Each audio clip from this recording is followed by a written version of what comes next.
2. William, entramos al aire. Son las 7 de la mañana de hoy, sábado 19 de marzo. Buenos días, Angie, buenos días, Tatiana, buenos días, Lina. Buenos días, compañeros. Buenos días, chicas, buenos días.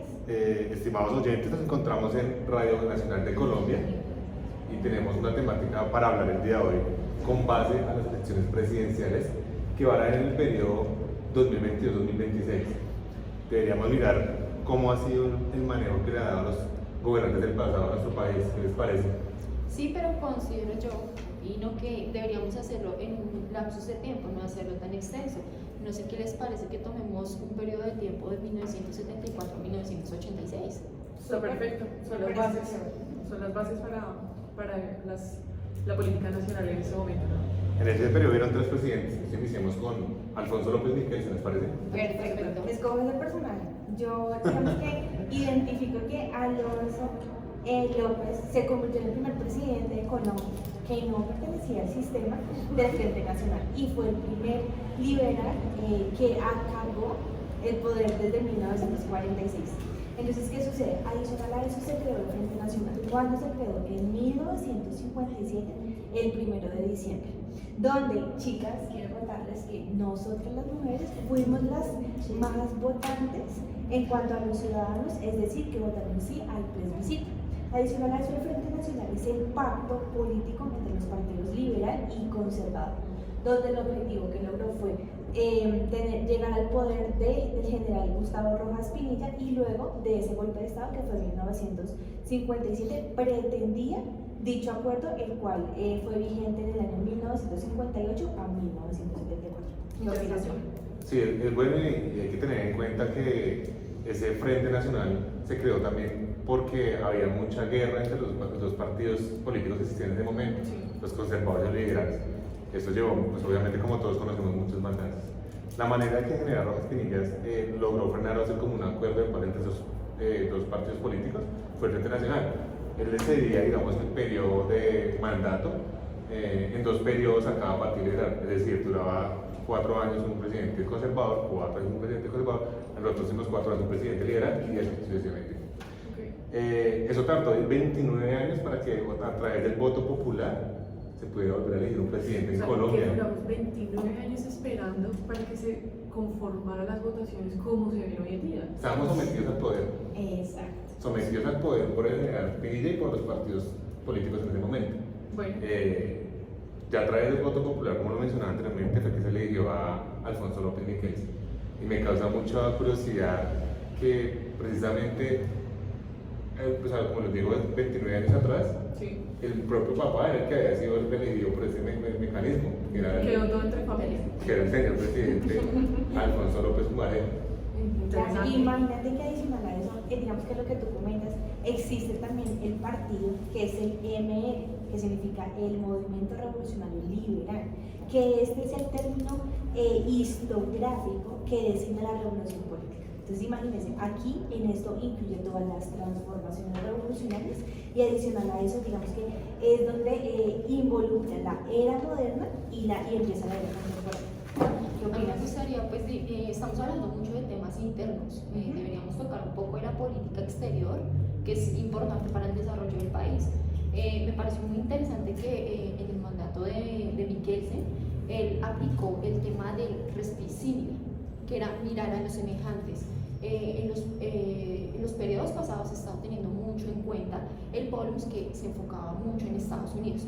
Este mandatorio dijo no, vamos a mirar a nuestros semejantes, a los países latinoamericanos. Entonces, Un nuevo enfoque, ¿no? Sí, Un nuevo enfoque. diferente. El hecho de que fuera liberal cambiaba todo el tema, cambiaba todo el concepto, todas las políticas que él iba a implementar. Entonces, y así implementar una política económica y una afirmación progresiva hacia la solidaridad entre los países del sur. Interesante. No sé si ustedes también sabían que lo que quería hacer López Miguelsen era hacer una emancipación económica, podríamos decirlo, ¿no? Donde no nos viéramos ante los ojos del mundo como siempre pidiendo caridad o favor, sino que nos vieran como semejantes en poder brindar beneficios, servicios, productos, pero que de igual manera nos pudieran abastecer, o nosotros pudiéramos abastecernos de ellos mismos, pero en igualdad de condición. Vernos capaces. Exactamente. digamos que dentro del periodo de López y Kelsen, se denominó su periodo, su mandato como el mandato claro, ¿no? Que lo que quería pues obviamente era que las cosas estuvieran totalmente transparentes, pero pues surge algo muy curioso, ¿no, compañeros? Principalmente pues durante su mandato fue donde se vio la inflación más alta de la historia en Colombia y los periodistas lo tomaron a burla el mandato claro como el mandato caro. Entonces ahí es donde entra lo divertido, Estábamos ¿no? hablando y tú me estabas comentando hace unos días mucho tema sobre eso, sobre el Y déficit.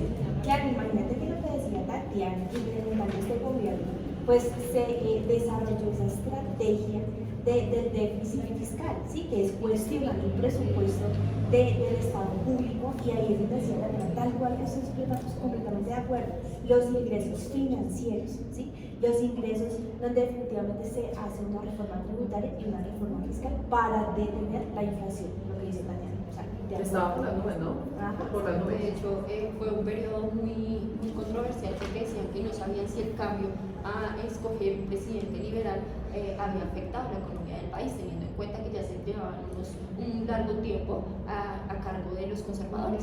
Sí, pero pues digamos esa economía del país en ese momento, digamos para el año 1977 se dio la segunda bonanza cafetera. O sea, es algo muy importante que tenemos que tener en Un hecho muy cuenta. histórico realmente. Claro, porque en ese momento se alcanzó una cifra histórica de vender el café a 3,34 dólares la libra. Nos posicionó en el mundo. Exactamente, Colombia se pudo mostrar en el mercado internacional.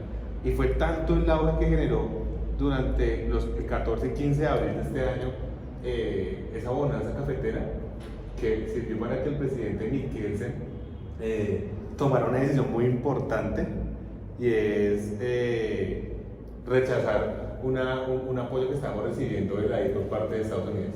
O sea, era tanto lo que recibíamos de ingresos de la bonanza cafetera que nos dimos el lujo de decir no necesitamos ayuda de Estados Unidos. Imagínate. Pero ahí surge algo curioso, ¿no? Con el tema de la I. Pues Colombia, o en este caso López y Kelsen, lo que quería era principalmente salir del servicio de caridad a nivel mundial, ¿no? Entonces él decía que quería la negociación entre estados maduros, que dejáramos de las superpotencias o las superpotencias del mundo tener que colaborarle a los países subdesarrollados, ¿no? Que nos dejaran de ver como un país inferior.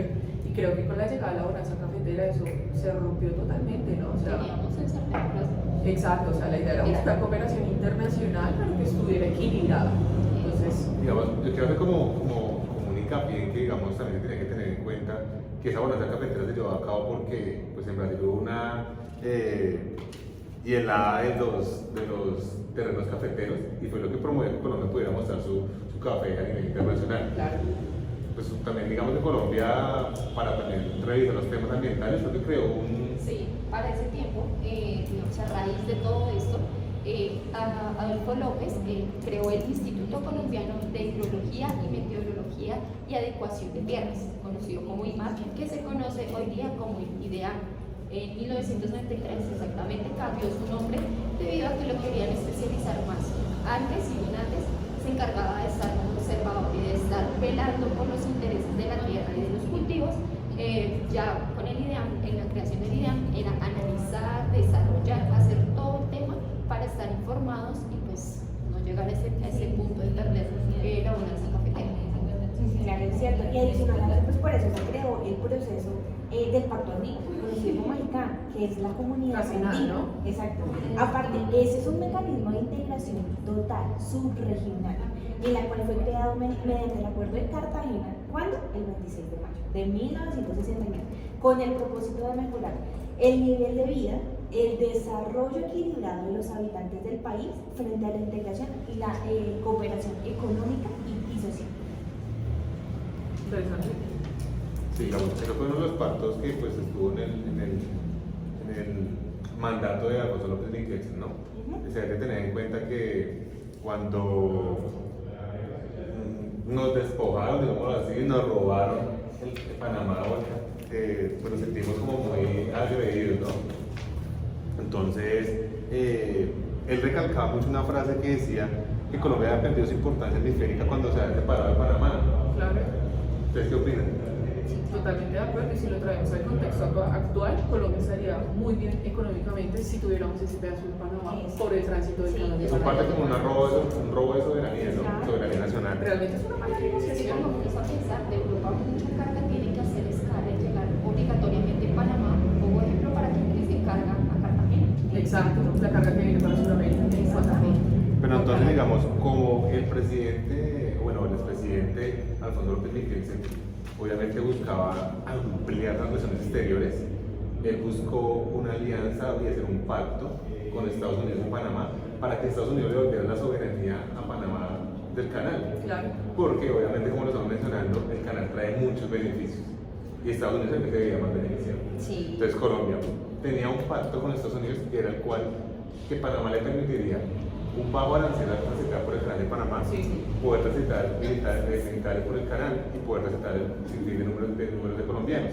Sin embargo, ellos planteaban la idea de devolver la soberanía a Panamá a través del tratado, es que me olvida el nombre específico, Tratado Torrijos-Carter, en 1977. Claro, presidente Torrijos y presidente Carter. Exactamente. Entonces, pues la base era eso, devolver la soberanía a Panamá sobre el canal y de esta manera que Colombia siguiera teniendo beneficios, pero no por parte de Estados Unidos, sino por parte directamente de Panamá.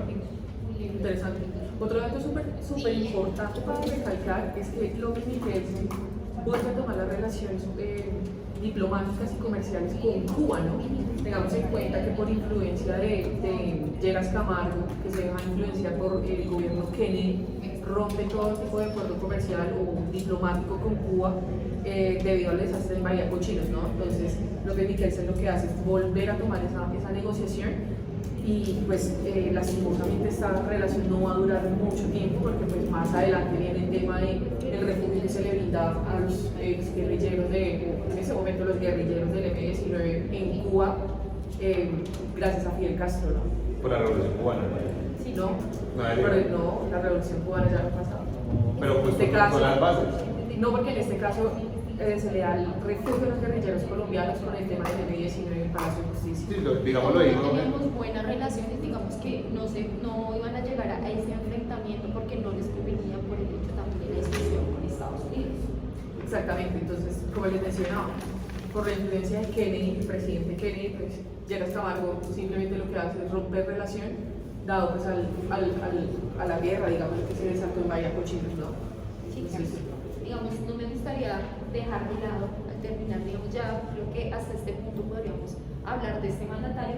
Me gustaría hacer énfasis, ya que tú lo hiciste hacia nosotras las chicas, que durante el mandato de él, las mujeres accedieron por primera vez a la carrera militar. interesante. Ya, Yo empezamos a en mi tener más época, voz. cuando estaba chiquita, quería ser policía. Pero vi que el tema era difícil y dije, no, esto no es para mí, esto es lo mío. No era tan guerrera como las mujeres del pasado. Puede ser. Bueno, entonces continuemos con el siguiente presidente, que fue Julio César Turbay Ayala, en el periodo presidencial de 1978 a 1982. Listo, perfecto. Bueno, quiero contarles que este fue un político diplomático colombiano de ascendencia libanesa, integrante del Partido Liberal y presidente de la República durante el periodo que yo me acabo de mencionar. Adicional a eso, este señor Julio César fue un presidente que ejerció varios cargos públicos importantes. Primero, fue senador de la República. Segundo, fue representante de la Cámara por Bogotá. Fue ministro y diplomático en varios gobiernos y también fue el director en el partido donde él pertenecía. ¿Sí? Sí. ¿Qué sucede con esta? Tengo una duda, antes que me Sí. interrumpo. Él fue ministro de Relaciones Exteriores, ¿cierto? Sí, señor. Espero que la política de él haya sido Enfocada al exterior. Claro. Claro, aparte de que ayuda a la política exterior, también el Pero vamos comercio a ver. internacional. Y más adelante vas a ir discernir de lo que acabas de decir. No, no puede ser perfecto. Sí, tal cual. Bueno, mediante el presidente Alberto Lleras Camargo y Julio César Turbay se desempeñó como ministro de Relaciones Internacionales, como lo mencionaba yo. Fue un defensor importante del Frente Nacional. Y la verdad, quiero contarles algo. Yo admiro a este señor porque este señor decía que él tenía la mentalidad de que podía manejar las relaciones internacionales con otros países por sí mismo, o sea, él solito. O sea, él creyó que podía ser presidente y ministro de Relaciones Sí. Exteriores. Interesante. Nuestro superhéroe colombiano. No, Exacto. es superhéroe porque a él le tocó afrontar todo el movimiento del 19 de abril, más conocido como el 19, ¿no? Les cuento así Es brevemente. importante porque pues qué mejor que nuestro mandatario, que el presidente se guíe por esos puntos importantes para el desarrollo del país, no que lo delegue. Muchas de las veces es el problema, delegar. Exacto. No, y aparte, este es un cargo muy importante para el país, porque es que es la política exterior de cómo va a ser el funcionamiento del comercio internacional. Aparte, ¿ustedes creen que este proceso es fácil? No. Y para que lo pueda hacer por sí solo, pues tampoco. Adicional a eso, este ministro, digamos que para ser ministro de Relaciones Internacionales, pues tiene que tener una cabeza del canciller de la República y adicional a eso, pues la dirección del presidente en cuanto a cuál es el organismo, formular, plantear, coordinar, ejecutar y evaluar toda la política exterior de Colombia en las relaciones internacionales frente al servicio internacional. Pues sí. Súmale a seguir la política internacional Interna, exacto. O sea, no. Eran dos cosas bastante pesadas. Tenemos para el problemática, Consejo ¿no? Nacional. Claramente, porque él asume todo el reto del surgimiento, digámoslo, cuando ya entra en auge y peso total el M19, ¿no? Entonces, en este caso, brevemente les comento, el M19 surge a raíz del fraude electoral que hubo el 19 de abril de 1970, cuando el señor Misael Pastrana Borrero gana las elecciones frente al general Rojas Pinilla. ¿Qué pasa? En la radio se estaba diciendo que ya el general Rojas Pinilla iba a ser el presidente. Se fue la luz, volvió la luz, el presidente era Misael Pastrana Borrero. No es nada novedoso, ¿no? Tenemos, Y esta vez, Ya casi no sucede, ¿no? tenemos todavía ese mismo y problema. esta vez que estamos en elecciones, sí, Exactamente, seguimos con este problema de corrupción y de fraude electoral, que no es nada novedoso en este momento, ¿no? Y algo interesante, estamos a un mes de A un mes de Ojalá que no parezca inauguración. la luz. Pues Dios quiera. Ahora les comento, cabecillas principales del M19, el fallecido Jaime Batancaya, el fallecido Iván Mariano Espina, el fallecido Álvaro Fallat y pues en mi parecer uno de los mejores personajes que tuvo este país, Carlos Pizarro León Gómez. Les comento así como de afán. Súper. Bueno, ¿cómo enfocaba restablecer o distanciar las relaciones con Estados Unidos? Pues les cuento que con lo que tú comentabas al inicio, si bien él ya seguía por el camino de los liberales, él no siguió su enfoque en el respeto, sí, él volvió al post. Entonces mejoró sus relaciones con Estados Unidos, donde prevalecía el gobierno de extrema derecha, a cargo, apoyando mucho al mandatario Jimmy Carter y posteriormente a Ronald Reagan. Aquí ya automáticamente se evidenció un distanciamiento con el Siria, que sería con los países del sur. Entonces, él sí quiso mantener los acuerdos, así como el mandatario anterior. Sin embargo, se enfocó mucho en Estados Unidos. ¿Por qué? Porque él quería estrechar lazos de acuerdos bilaterales para hacerle frente al tráfico ilícito de drogas, que para esa época empezó a impactar de gran forma. Además que teníamos una coyuntura interna y externa que pues tenía muchos intereses de juego y pues para él mejorar de ahora a Estados Unidos. Claro, total. Sí, y nos iniciaba, o sea, nos entraba en otra problemática y era pelear por otra parte que nos iban a quitar. San Andrés y Providencia, ¿no? Ay. Otro tema, otra parte que Porque se ve que Colombia nacional. siempre le quieren como desbaratar por pedazos, ¿no? Curioso, pues muy curioso.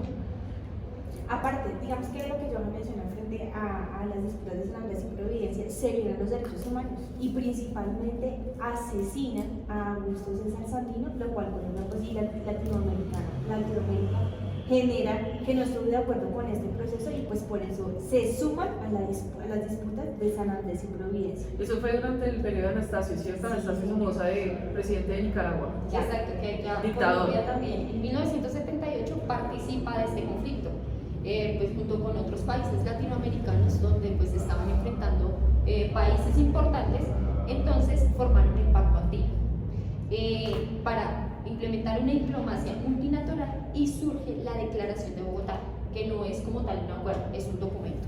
El documento esperaba plantar un precedente. De hecho, ni siquiera fue solo Colombia con países andinos, también entró Kenia, Uganda, Zaire a este tratado. Entonces, ¿qué hablaba este documento?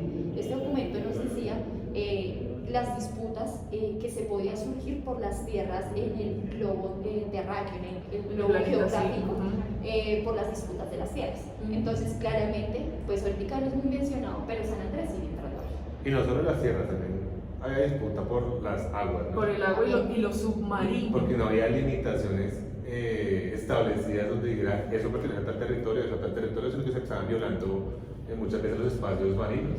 Si se Exacto. dan cuenta, pasa mucho. Estados Unidos siempre está en todo. Entonces, cuando él quiere invadir, también tienen que analizar, pasó estas aguas, entonces es como, me parece absurdo. Imagínense, desde ese periodo, estamos hablando desde el año 74 aproximadamente, se viene a resolver el problema de San Andrés y Providencia con el presidente Santos, ¿no? Con la pelea que hubo en La Haya. Hasta ese momento todavía teníamos nuestras peleitas con Nicaragua, y por tierra y por agua. Sí, es muy cierto. Y es que siempre, o sea, como usted lo menciona, Estados Unidos siempre ha estado metido en todo. Sí. Y lastimosamente el hecho de recibir una ayuda económica, digamos así, de cooperación internacional, hace que le quite mucho la autonomía a los estados, ¿no? Total. Sin embargo, pues, Porque eso pasaba con la AI. sí, sin embargo, pues, para Turbayayala, pues, era importante tener esa relación con Estados Unidos, ya que, digamos, para los cultivos ilícitos en 1978, el narcotráfico se convirtió en un asunto muy sensible entre las dos naciones. Colombia era, digamos, el mayor exportador de marihuana hacia los Estados americanos. Paradójicamente, eso se generaba en La Guajira, un territorio que es muy pobre en Colombia, ¿no? Seco, árido. Sin embargo, lo explotaban. Y Estados Unidos pretendía que nosotros empezáramos a erradicar esos cultivos ilícitos a través de químicos que eran muy perjudiciales para la salud de los colombianos. Sí. Es por eso que Turbay en un principio dijo que no vamos a utilizar ese tipo de químicos porque pues, vamos a dañar nuestros ecosistemas, vamos a afectar al campesino, a la economía campesina local. Y pasamos a esto, a que se viera tan presionado porque fue cuestionado y juzgado en un canal de televisión estadounidense que se llamaba 60 Minutos, en el que acusaban al presidente Turbay de cómplice de este narcotráfico colombiano. Él se defendió haciendo la erradicación por esas sustancias y asimismo él dijo una frase muy real. O sea, acá no había quien era el victimario. Porque, o sea, sí, en Colombia se producía la droga, pero no podíamos ver a los americanos como víctimas. Porque si el gobierno americano hiciera un control más de los consumidores, pues erradicaba un poco la demanda de consumidores y de drogas. Y yo quiero hacer un paralelo ahí. Ten en cuenta ahorita el cuento también que está sobre la expansión de glifosato. Eso es un tema importante ahora y era tocado en los tiempos En ese pasados. momento. No, y cada vez se ve más fuerte ese proceso, porque digamos que se ve recalcado en sí, más el narcotráfico que se representa pues, claramente en el país. Les cuento brevemente. Tenemos otro acontecimiento significativo durante el periodo de Turbay, ¿no? Es un tema bastante doloroso. Fue la toma de la Embajada de República Dominicana. Este fue ejecutado por el M-19. Ellos lo van a titular o a nombrar como la Operación Libertad y Democracia, ¿no? Ellos siempre se basaban en sus ideales sandinistas y en sus ideales bolivarianos, ¿no? Entonces, la patria es para los de la patria. Básicamente eso es lo que querían. La tierra es para el campesino, para trabajarla, para labrar. ¿Qué pasa entonces con la toma de la embajada? En se estaba conmemorando aniversario de independencia de la República Dominicana. Se mete el M-19 dentro de la embajada, coge de rehenes, en este caso, a aproximadamente 15 diplomáticos de todo el mundo, ¿no? Estamos hablando de todo el mundo. Secuestro, digámoslo de esta manera, duró 52 días desde que empezaron las negociaciones, pero en total ellos empezaron a tomarse eso hace 61 días. Entonces, ¿qué pudo pasar dentro de este tiempo, dentro de la embajada? Eso es algo que no se sabe como a ciencia cierta, ¿no? ¿Qué pasa? El presidente Turbay entra a negociar con el M-19, les da la opción de poderse refugiar en Cuba, que es cuando se vuelven a quebrar las relaciones entre Colombia y Cuba. Fidel Castro los acoge, ellos se van para Cuba, los secuestrados pues quedan en libertad.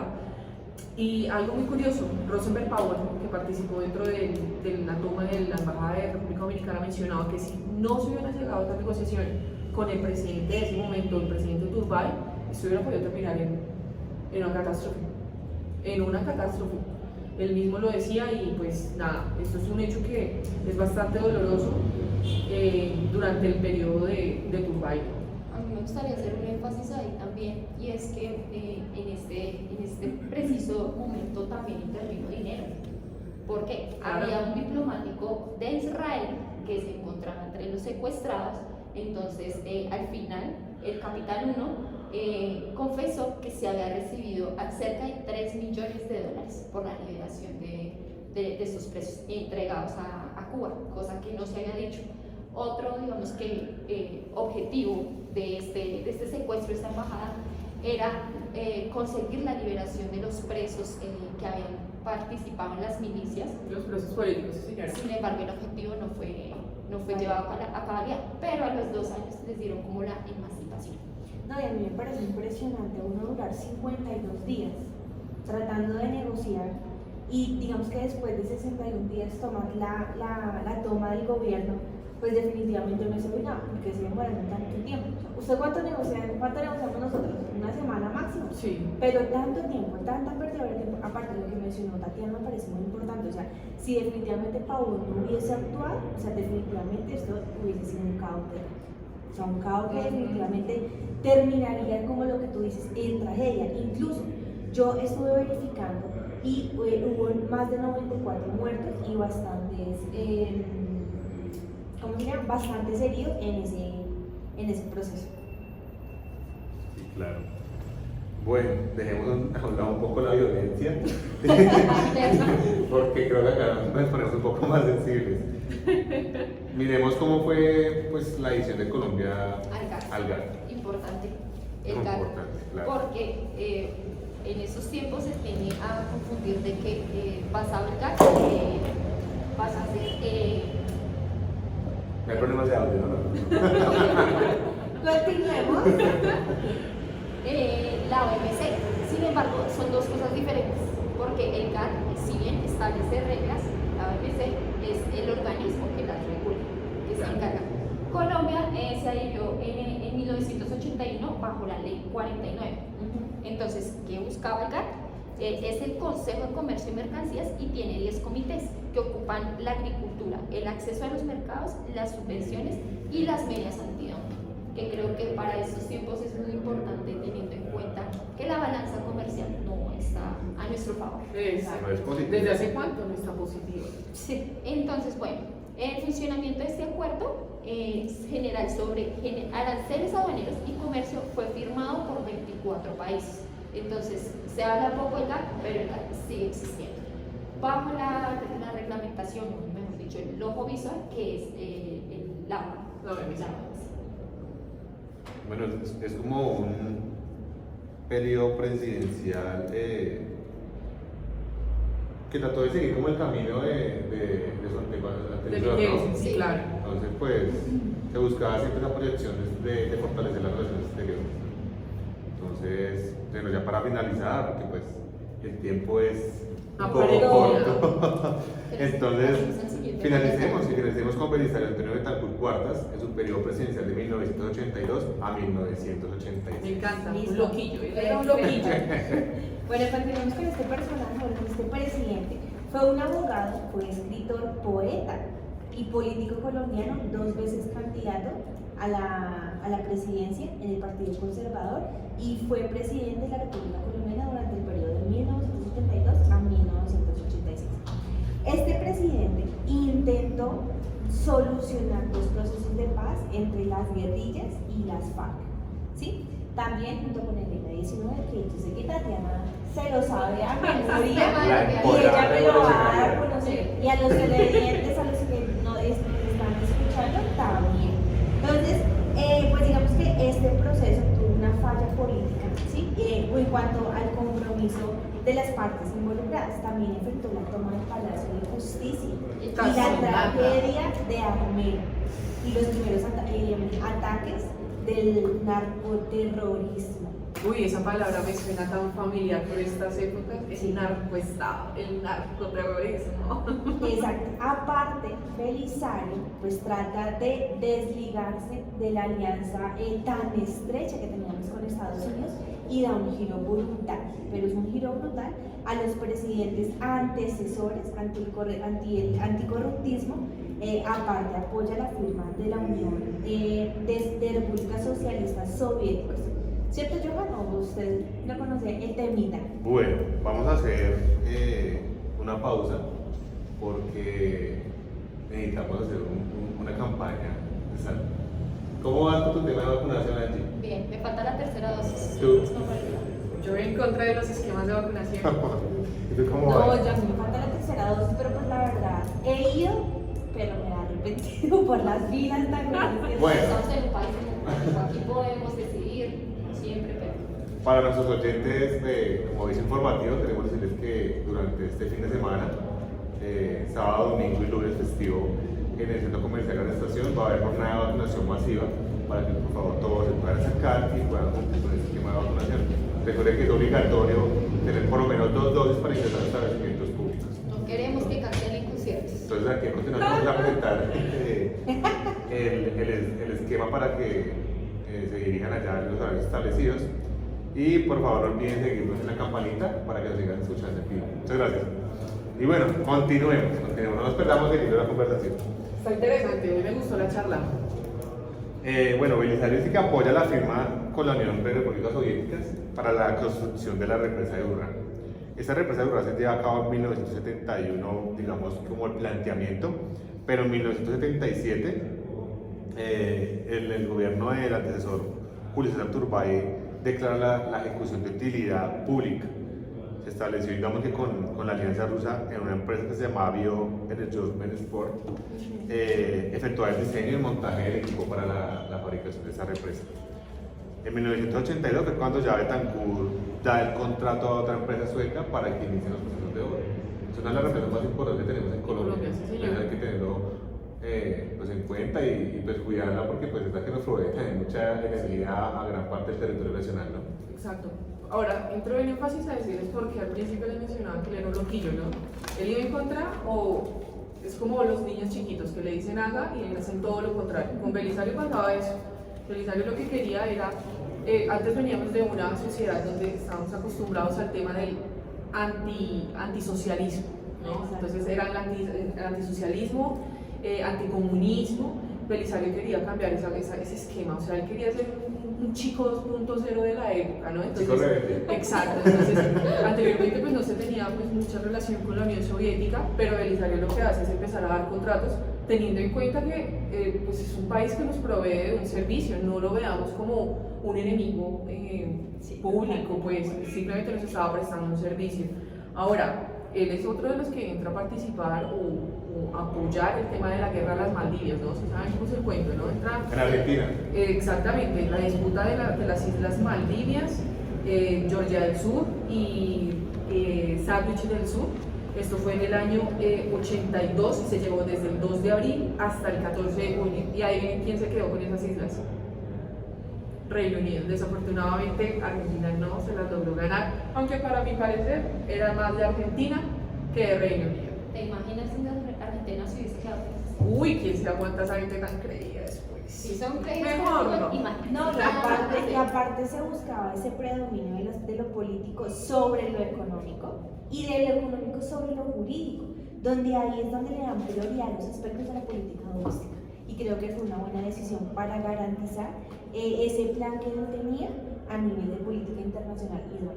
Total, Sí, totalmente de acuerdo en Eso ese sí, aspecto. creo que lo que nos contaste, súper interesante. También importante, Betancourt traía ideas innovadoras de reconciliación con todos los aspectos, lo que tú decías, quería ser amigo de todo el mundo. Sí, Y resaltar es lo que exactamente. Entonces ahí es donde él propone el movimiento de países no alineados conocido como el NOAL, que se da en 1983. Él solo en 1983 se adhiere a este movimiento. Sí. ¿Listo? Con la creación del grupo contador. Bueno, ese grupo contadora se llevó a cabo en 1983 debido a esa problemática de conflicto armado que se presentaba en Centroamérica, y que se había muy afectado Guatemala, El Salvador, Nicaragua y Honduras. ¿Por qué era la preocupación y por qué quiso intervenir Betancourt? Pues porque eso generaba una amenaza de estabilizar la economía de la región. Entonces, ¿qué hizo él?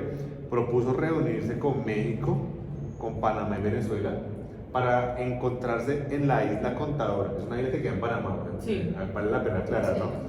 Y desde allí hicieron como el pacto para lograr esta paz en Centroamérica. Y pues de ese mismo disminuyeron este conflicto y lograron tener preferencias arancelarias para la exportación de bienes de los países involucrados, Sí, sí, sí. trayéndole beneficios económicos a todos los pertenecientes de este pacto, ¿no? Interesante. También es de resaltar que Belisario vuelve a tomar las negociaciones con Cuba, pese a que les habían dado, bueno, Fidel le había dado paso político para que pudieran estar refugiados en Cuba los guerrilleros del M-19, que nuevamente se vuelven a apaciguar esas aguas, ¿no? Entonces, adicional a esto, pues viene la crisis de México del 82, Sí. donde México se declara literalmente en bancarrota, en quiebra absoluta.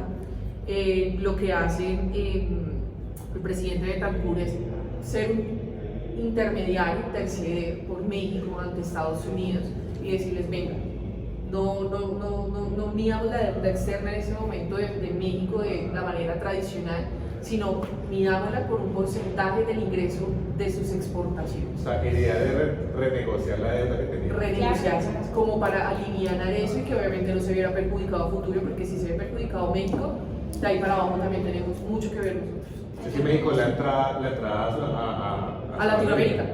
Exactamente. Es un poco a la cooperación de desarrollo que se ha venido implementando ya desde tiempos y que digamos que debería ser el eje central para el bien de un país, para la política tanto doméstica como la política exterior. Exactamente. Y creo que ahí, aunque fue interventor en otros acuerdos de paz, Sí. trató de ser el interventor, el pionero en el acuerdo de paz de Colombia. Es que súmale que él era un loquillo de verdad. Él empezó con sus temas a hablar con el ELN, a hablar con las FARC, quería desmovilizar el M-19, quería siempre tener la paz en el país. O sea, Exacto. ¿Qué manera tan visionaria para el año 86, o sea, 82, 84, 86, ver una persona que no estaba pensando en guerra, en pelea, en disputa, sino venga, sentémonos, hablemos, negociemos, ¿qué quieren ustedes? ¿Qué les podemos ofrecer? Ahí tenemos un punto en contra, y es que desafortunadamente esos pactos quedaron en el limbo porque no se pudo hacer absolutamente nada. Imagínate en estos tiempos activar eso en plena campaña electoral. No, pues qué papayazo, Así es. qué papayazo No, para y ellos. aparte de ese juicio político de Betancourt, donde peleaba sobre los incumplimientos y acuerdos de paz para llegar a ese diálogo, digamos que ahí sí fue donde tomaron ciertos rehenes, cierto que fueron 300 personas entre magistrados, empleados del palacio, y la guerra duró durante 28 horas. Pero yo creo que antes de eso pasan más cosas, ¿no? Sí. Pasa como otra serie de sucesos, que en este caso era el tema de la extradición a Estados Unidos, ¿no? Sí. ¿Cómo fue? Inicialmente él no estaba muy de acuerdo con la extradición. Él decía que no, que como funcionarios de embajada en Estados Unidos, totalmente no. Pero a raíz de un suceso que fue que a él lo amenazaron de muerte y a su embajador, entonces él decidió como replantear su idea y decir sí a la extradición. Pero ¿Tú pues tienes algo de esa eso? iniciativa pues se radica mucho en la muerte del ministro de Justicia de ese Sí, entonces. también.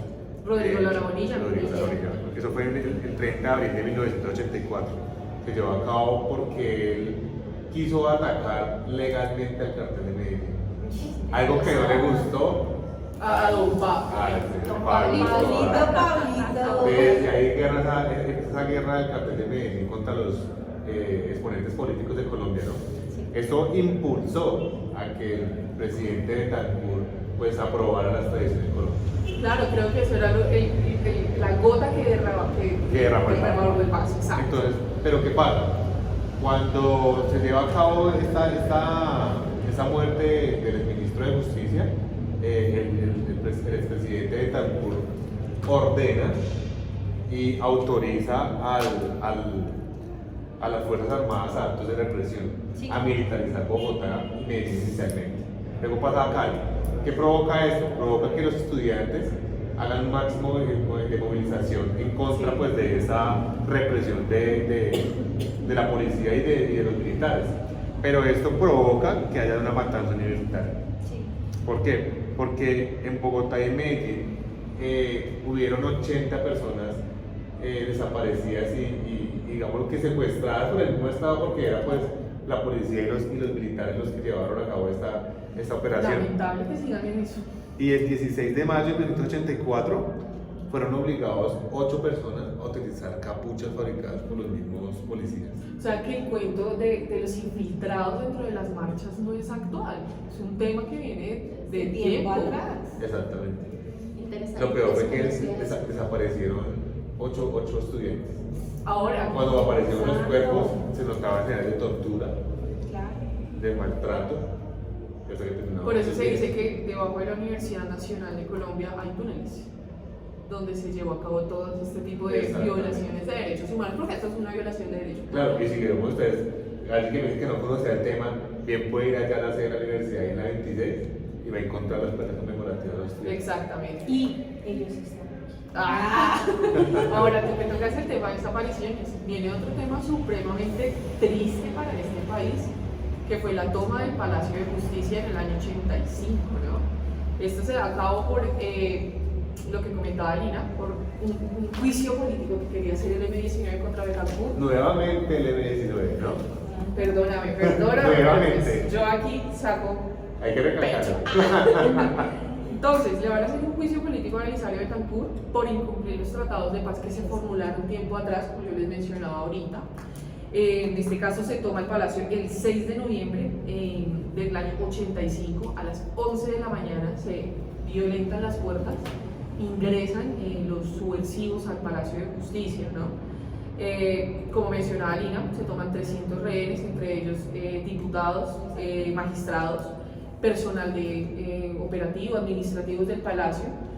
Allí pues durante 28 horas entre disputas entre la policía, los militares y los mismos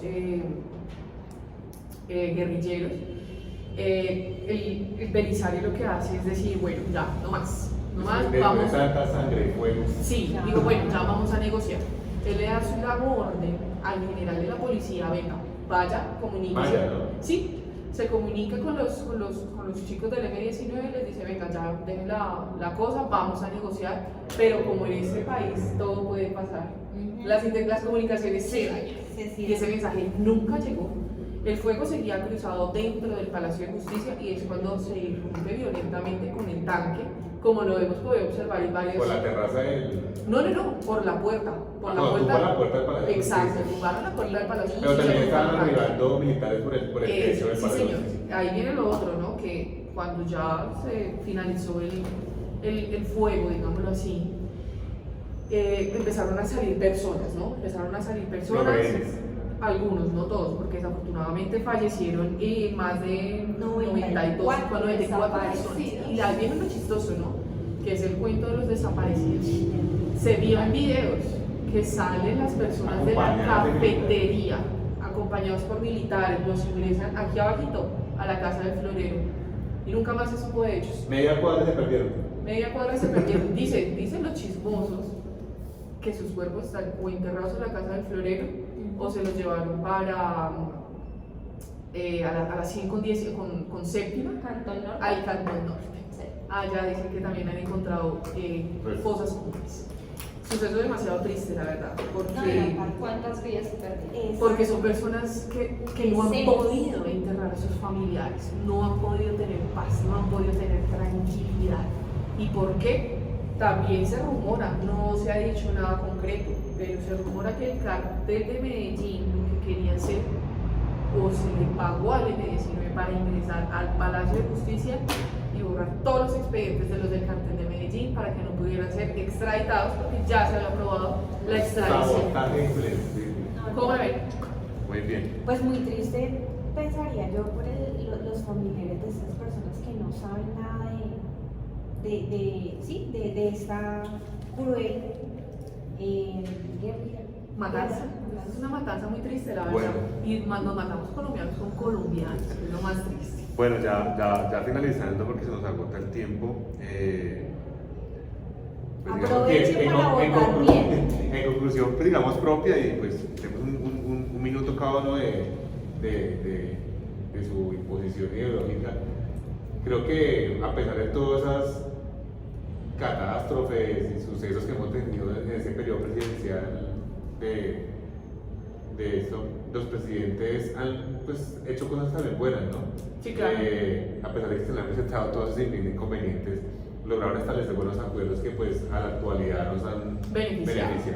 Pero ¿sabes Entonces, qué? no todo ha sido malo, tampoco todo ha sido bueno, pero pues de algo se ha aprendido y espero que como dice Lina, para hacer nueva elección presidencial podamos tomar una buena decisión y el que mejor tenga proposiciones para nosotros. Claro. Y a tema personal, yo pienso que seguimos bajo el yugo de Estados Unidos. Estamos idealizando un país que depende de todo el mundo. Y debemos romper eso. Somos Eso. un país capaz, Estamos tenemos zapatos. la tierra, tenemos el trabajo, tenemos el capital y los recursos suficientes. No muchos, pero tenemos los suficientes para nosotros empezar a salir adelante como nación y dejar de depender de terceros para que nos hagan los favores de todo. O sea, Colombia ya se No posiciona ser los a mismos nivel bobos. mundial. Exacto. Colombia ya es un país que se reconoce a nivel mundial. Afortunadamente la gente pues ya viene como con menos miedo, pero hay que quitarnos esa venda de los ojos ya. No más. Bueno, ya para finalizar, tenemos unas llamadas de nuestros oyentes que Uy. quieren participar también sobre las temáticas y es bueno conocer pues, Su opinión. su opinión. Entonces, procedamos con la primera llamada.